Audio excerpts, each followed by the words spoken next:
farmers and beef farmers. Shenandoah Valley is a produce auction outside of Harrisonburg, Virginia, 130 miles from Washington, D.C.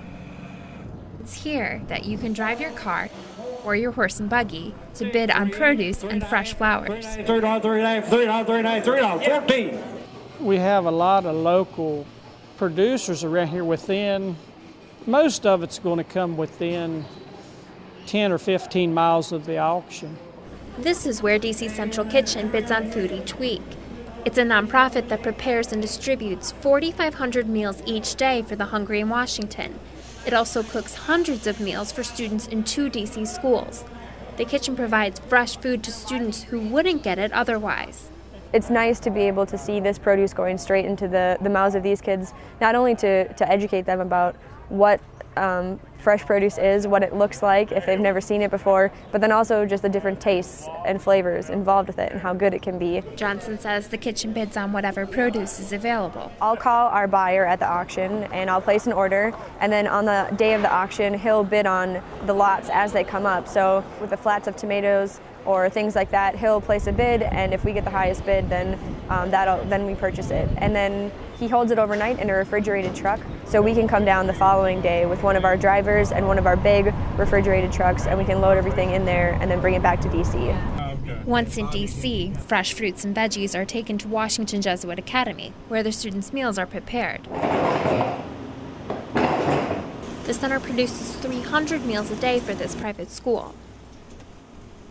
Chef Allison Sosa says just offering fresh food has helped the students learn.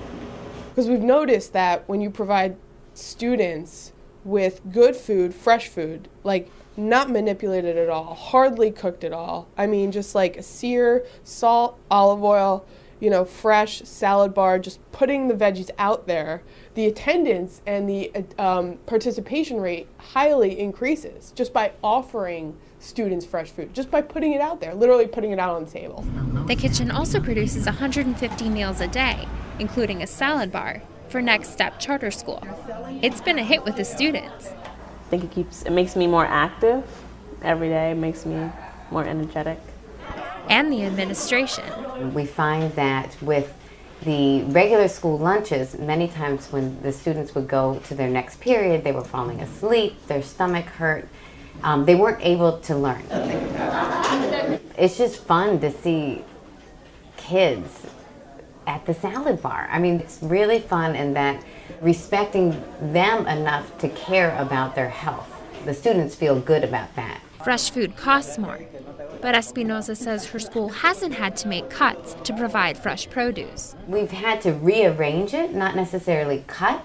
It's a priority for us. If you think about per pupil funding and things like that, that in the long run it will build retention, which will bring more students to our school, et cetera, et cetera. The DC Healthy Schools Act, passed by the DC City Council earlier this month, would make fresh fruits and vegetables available to more schools across the city.